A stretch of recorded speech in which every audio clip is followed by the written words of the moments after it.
James says when it comes to trials, the illness, the time of fear, the loss of a loved one, the career setback, the financial crisis, the relational breakdown, he says, make that decision to identify and count such experiences as joy. Welcome to Encounter the Truth with Jonathan Griffiths. And Jonathan, hold up for a second. You just said the hard things of life, the financial instability, the crisis, the breakdown of a relationship. Maybe somebody listening today just had a spouse say, I'm out. And you're saying, wait a minute, I'm supposed to count these trials as joy? It's such a surprising thing, isn't it? Yeah. And on first reading it, it's difficult to make sense of it, I think, when we read this in the Bible, when we hear these words. But as we follow on the logic of James and we follow the thread of what he's saying that we can make that kind of mental and emotional accounting decision to count trials as joy, because for the Christian, we know that trials are achieving something. And he wants to open up that truth for us and invite us into an understanding of how that can be. All right, so help me understand this here. I get bad news. How do I attribute that, account that as something to be joyful about?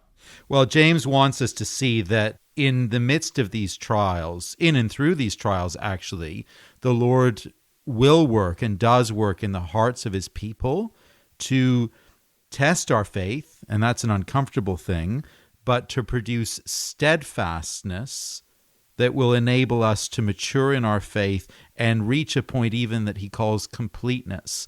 And that's something that if we belong to Jesus Christ, we want to reach, even if we know that it's going to involve pain and challenge to get there.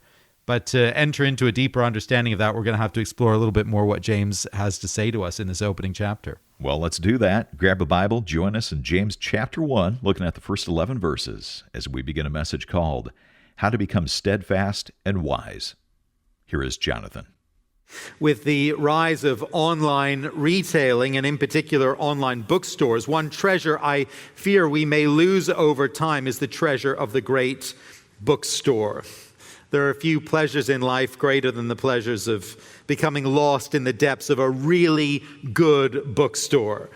A well-stocked, diverse bookstore of real quality, preferably scattered with comfortable chairs around the place, ideally served by a good coffee shop inside, you know the kind. I think my favorite bookstore in all the world is Blackwell's bookstore in the city of Oxford in England. Blackwell's has a fairly modest, nice, but not particularly noteworthy storefront. But as you enter in, the storefront gives way to an immense treasure trove within. It really is wonderful. Stretching far further back than you might imagine, 2 levels of basement below, if I remember rightly, with the theology section right at the very bottom, 2 further levels upstairs, a nice coffee shop too. It's not heaven, of course, but it's one of the better places to be found on earth. And in a rainy day in Oxford, it is the place to be.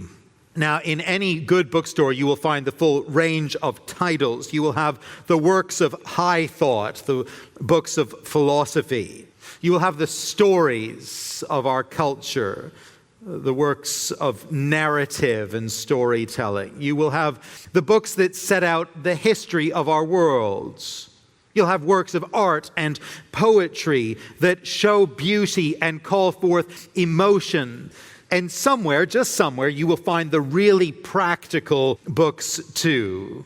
The how-to-do-it-yourself manuals, how to build a fence or wire a light fixture or change the oil in your car, the idiot's guide to whatever it is you need a guide for. Any real bookstore needs a good selection of those somewhere. Given to us as a single volume, the Bible itself is a wonderfully diverse collection of books, 66 books of a wide variety of kinds, all bound together as God's gift to us. Some books of the Bible relate God's works through history. Some teach truth through poetry. Some are more directly doctrinal, spelling out theological truths in more propositional terms, and some are just very, very practical, the how-to guides. In the Old Testament, you have a book like Proverbs, telling us simply and directly how to live as the people of God within this world. Now, within the New Testament collection, James stands out for us as the book of great practicality. Perhaps more than any other New Testament letter, James sets out for us the how-to of the Christian life. He gets into the nuts and bolts of what it means to be a Christian believer, to follow Jesus in this world, and to do so with sincerity and integrity and consistency. James has the highest concentration of imperatives, of calls to action of any Bible book. There are 50 of them to be found in the 108 verses of this book. In a very real sense, here is the New Testament's practical manual for how to live the Christian life. Now, we don't know a great deal about the story, the situation, or the background of this particular book. The writer introduces himself as James, a servant of God and of the Lord Jesus Christ. It's most likely, most people agree that it was written by James, the brother of Jesus, who came to be leader of the Jerusalem church. James addresses his letter to the 12 tribes in the dispersion. You'll notice there, that's a very interesting way to begin. It could be, as most think, that he's writing to a group of Jewish believers, hence the 12 tribes focus. Jewish believers who have been scattered for one reason or another beyond their homeland of Palestine. He could be speaking more broadly to a mixed group of believers, Jew and Gentile together, who are scattered throughout the world, but who are known as the children of God, the family of God. In any case, we could study that for a time, but in either case, he emphasizes a key truth about their situation. He emphasizes the fact that these believers are away from home. They are dispersed, living out there in the world, scattered, isolated, displaced, probably feeling pretty vulnerable. As we will see as we go on in this letter, even in our passage today, these believers are under pressure as they live out their faith in the world. Suffering and trials and mistreatment are part of their experience. And as they live scattered in the world, away from their spiritual homeland, under pressure from those around them, here is what James is concerned about them spiritually. Here is his concern for them. He wants to ensure that they will be, whatever their circumstance, living out their faith, energetically, consistently, actively. He calls them in verse 22, in perhaps what's the most famous call of the letter that sort of sums up the heart of it. He says, be doers of the word and not hearers only. But he sees that this isn't happening consistently. He actually rebukes them very strongly for their worldliness. In chapter 4 and verse 22, he speaks in the strongest possible terms. He says, you adulterous people, do you not know that friendship with the world is enmity with God? Scattered throughout the world, conscious of being away from their spiritual homeland, surrounded by those who don't know the Savior, facing pressure, even opposition, walking through trial, being tempted to worldliness, struggling to live out the faith that they believe. That's the story. That's the background. And as I study this letter and I consider some of those dynamics, a thought occurs to me, and I wonder if it's occurred to you too. It occurs to me that this is a very contemporary, very relevant letter for us today. A letter that speaks to you and that speaks to me in our present situation. And if James has some practical instruction for us, some guidance on how to live as the people of God in such a situation, well, I am all ears. He's got my attention because I need all the help that I can get. And if you're anything like me, I guess you need that help too. Navigating life in a complex world when trials come along, where we walk by faith and not by sight, where we face hard decisions and situations of grief and anguish and pain and strain, where we will face opposition from the world around us for our commitment to Christ, where we live with that tension of being away from our spiritual homeland, our eternal home in the presence of God. Navigating this life as the people of God, we need help. And never more do we need help than in those situations when we face particular trials, acute difficulties, times of suffering, times of loss. And for those times, James has wisdom for us, wisdom from above. When we encounter times of difficulty and trial, he tells us, first of all, we are to count it all joy. You're listening to Encounter the Truth with Jonathan Griffiths and a message called How to Become Steadfast and Wise. Now, we have to pause here, but I hope you'll stay with us. We'll get back to the message in just a moment. Well, this message has been one of the most listened to of the past year, and we've taken this and the other top 9, and we put them together in a series called Listener Favorites, which is currently airing on the radio. Some of the other topics we're addressing in this series: how we can have confidence in trials, the cost of self-reliance, and what does enduring faith look like, just to name a few. If you're interested in finding out more about this series or listening to it online, come to our website, encounterthetruth.org. While you're there, you're also going to see the study guide we put together that will go along with this series, helping you dig a little bit deeper and getting even a little bit more out of this content. The study guide is free, and you're going to find that at the website, encounterthetruth.org. Well, let's get back to James chapter 1, looking at the first 11 verses. Again, here is Jonathan. James has wisdom for us, wisdom from above. When we encounter times of difficulty and trial, he tells us, first of all, we are to count it all joy. When we face trials, count it all joy. That's his first instruction. Notice it with me, verse 2. Count it all joy, my brothers, when you meet trials of various kinds. When a finance manager, an accounts manager in a business or a large organization goes through the accounts at year end, when an auditor works through the books to prepare the audited report, sometimes there can be a stray item in the accounts, an unfamiliar or an unexpected line, an item that needs to be identified, explained, and then put in the right column. A piece of income or a liability of some kind. What is this thing? Is it an asset? What column does it belong in? Should it be colored red or black? We've got to do some work here to find out. There will come into our lives from time to time situations and experiences that arrive to us as a surprise, even as a shock. They come as something unexpected and frankly quite unwelcome.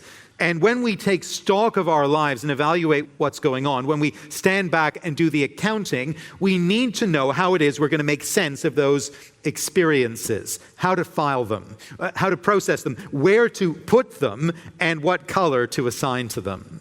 And James says when it comes to trials, to the hard things that stretch you and test you and cause you pain and bring you suffering and grief, the illness, the time of fear, the loss of a loved one, the career setback, the financial crisis, the relational breakdown. He says that experience, that chapter in your life, take that thing, and as you do your personal accounting, place that experience not where you might be inclined to place it, in the loss column. Don't place it in the misery column. Don't put it in the column of irredeemability. No, place it in another column, a column called joy. Decide, resolve, make that decision to identify and count such experiences as joy. Now, that may not sound very realistic. It certainly doesn't sound very easy. But we need to recognize that James isn't saying that we should play a little mental game with ourselves and pretend that these miserable experiences are something that they're not. Pretend that we're happy when in fact we're sad, and sad for good reason. Pretend that pain isn't really painful, or that loss isn't really loss. That's not what he's saying. No, joy, we need to recognize, joy is not the same as happiness. It is a deeper thing. It's being satisfied in our deepest spirit because we know and trust the Lord, and we have our ultimate delight and our ultimate confidence in Him and Him alone. And James is saying that the child of God, the follower of Jesus Christ, can and should reckon these experiences, calculate and identify them, count them as joy. And we should do that for a concrete and a specific reason, a reason he gives us. Follow the logic here with me. Count it all joy, my brothers, when you meet trials of various kinds, because you know that the testing of your faith produces steadfastness. If If you're a parent, you will know that instinct to try and protect your children from hard and painful experiences. You yearn to do that. You would love for them not to experience anything of pain and suffering in this world. Every parent has that instinct, of course we do. But at the same time, we know as parents that if we try and kind of wrap our kids up in cotton wool and shield them from every difficulty in life and every possibility of disappointment or loss or sadness or pain, we know that as soon as they leave our home and leave the shelter of our protection, they will be completely incapable of enduring the harsh realities of life in a wider world. It's a bad parenting strategy. We know this. It's a bad parenting strategy to try and insulate our kids from every challenge, every difficulty, every discomfort in life. What we actually need to do is to try, as best we're able, to equip them to face reality and to endure difficulty. Since we know full well that they won't escape difficulty in this life, we know the best gift we can give them is the tools to enable them to endure, even to thrive. If they leave home in the end with steadfastness, we've given them something of lasting value. Now, what does our Heavenly Father desire and purpose for us? A life of ease? An escape from difficulty and avoidance of suffering? We might assume so. But no, in his sovereignty, in his goodness, in his wisdom, that's not how he arranges the circumstances of our lives. What he actually does for us is to arrange and use the real life circumstances that we do face out there in a very broken world, a world where pain and suffering are never in short supply. He arranges and uses those circumstances for the purpose of the testing of our faith. And when faith is tested, when faith is put under strain, like a muscle lifting a heavy weight, it's not only shown to be true and capable and real, it actually grows in strength under strain. This testing of faith produces steadfastness. It generates endurance. That's another way to translate that same word. An ability to endure and to persevere. Now, of course, it's not like we have much choice in the matter when we face trial, when we go through testing, when we are called to walk through suffering and difficulty and grief. Nonetheless, James says to us, don't short-circuit the process. Don't try and run from it. Don't lose patience. You might want to drop the weight because it's too much to bear. It seems too much to bear, but hold it there for a little bit, verse 4. And let steadfastness have its full effect, that you may be perfect and complete, lacking in nothing. For the unbeliever, for the world out there is such a thing as meaningless suffering, as empty trial, as purposeless tragedy. That's the worst thing about suffering in the world out there. For the unbeliever, there can be no confidence that it means anything or is accomplishing anything. And maybe for some here, you feel that emptiness, that lostness, that hopelessness. You're looking into a dark abyss of loss and suffering, and it's so sobering and you don't know what to do with it. Well, if that's where you are, and that's your situation today, let me say as simply and as clearly as I can, it is a sign, my friend, that you need the Lord Jesus. It is a sign that you need to find hope in him, because there is no hope in suffering apart from him. But for the believer, James is telling us, and this is very profound, and it's a huge insight that has the power to transform the experience of trial for us. He's telling us that within the plan of God for his children, trials and difficulties, sufferings and sadnesses, they are purposeful and they are actually heading somewhere. For the believer, there's no such thing as a senseless tragedy, as meaningless pain, as empty loss. There is no such thing, because we are able to have the confidence that in God's design, these trials, painful as they may be, excruciating as they will be in some cases, we have the confidence of faith that tells us that these trials are nonetheless purposeful, even useful within the plan of God. Now, it's very interesting to me that James insists that the believers know this already. It took me a while to notice this in studying the text. Maybe you saw it already, but it's very interesting. Beginning of verse 3, he says, "For you know that the testing of your faith produces steadfastness. The believers already know this. James is confident. And in a sense, when we think about it, this is Christianity 101.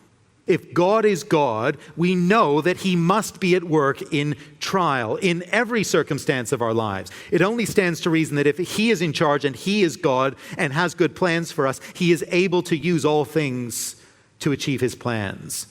We know this, but we need to be reminded of it. We need to be assured of it regularly. Now, all these things, they are purposeful. Trials produce steadfastness, and the goal is spiritual completeness, verse 4. And let steadfastness have its full effect, that you may be perfect and complete, lacking in nothing. To be perfect and complete speaks of reaching a goal, reaching a destination. You think, perhaps, follow me in this if you can. Think of a car on the assembly line in the factory. From the base of the frame to the structure being built, to the panels going on, to the paint being applied, to the seats being bolted down, to the panels going on, to the transmission and engine being fitted, to the electronics, the controls, the wires, the tubes, the final touches of trim and chrome, and then the car rolling off the line, gleaming and finished, a complete product ready for the dealership floor. You and I, we are works in progress. There's still a fair amount of rough material there, raw material. The maturity, the holiness, the conformity to the likeness of Jesus, these all need to be added, shaped, molded, perfected. We don't roll off the line fully until we reach heaven, until glory. But all the while, as we travel through this life, there is work happening. We are progressing further on down the line, a little bit further each day. Now, in the car plant, if you've ever seen one or visited one, much of the work is done by robots these days. It's very fascinating. It's extraordinary to watch the process. In our case, no robots involved, but so much of the work is done so often by trial and by difficulty. Those are some of the mechanisms that God uses. That's how the edges of sin and immaturity are often knocked off. It's how the shape of character is so often rounded. It's how the frame of our faith is strengthened and reinforced for the road ahead. And James says to us, let steadfastness have its full effect. That is, be patiently trusting as the process rolls forward. Don't try and jump off the assembly line and run for the door. Have confidence, the quiet confidence that God is shaping you, moving you forward, making you to be the person he created you to be. See, that's what God does. It's how he uses the various trials that his people will face. And so, says James, when you encounter trial, do that counterintuitive, strange-seeming thing. Do that seemingly impossible thing. Count it all joy. Jonathan Griffiths here on Encounter the Truth, and part of a message called How to Become Steadfast and Wise. Now, we have to pause here, but we'll continue on our next broadcast, so I hope you make it a point to join us. By the way, if you ever miss a program, come and listen online at encounterthetruth.org. Well, Encounter the Truth is a listener-supported ministry. We're able to be on the station, make the podcast and the app available because of your generosity.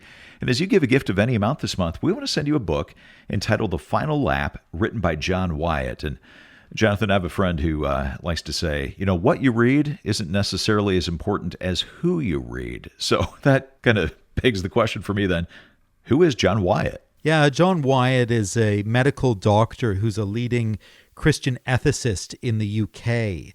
And John's made a wonderful contribution to thinking about practical Christian living and significant choices we make in Christian discipleship. I've used John's resources over the years when I've had opportunity to teach Christian ethics at different times. I've relied on John's thinking a huge amount. But just recently, he's been working on the whole area of aging and retirement and dependency and the final years of life, and how we think about that as Christians and how we steward that time well as believers. I had an opportunity to speak alongside John at a convention in the UK, the Keswick Convention, not so long ago, and John's seminars on aging and retirement and ill health and dependency in older age were just gold, and people appreciated them so much. So I think this particular resource that we're making available this month will be a tremendous help to many people. It is called The Final Lap, and it's our thank you gift to you as you financially support Encounter the Truth this month. You can call and give a gift over the phone. Our number is 1-833-99-TRUTH. That's 1-833-998-7884. Or go online to encounterthetruth.org. For Jonathan Griffiths, I'm Steve Hiller. Thanks for listening, and I hope you'll join us next time.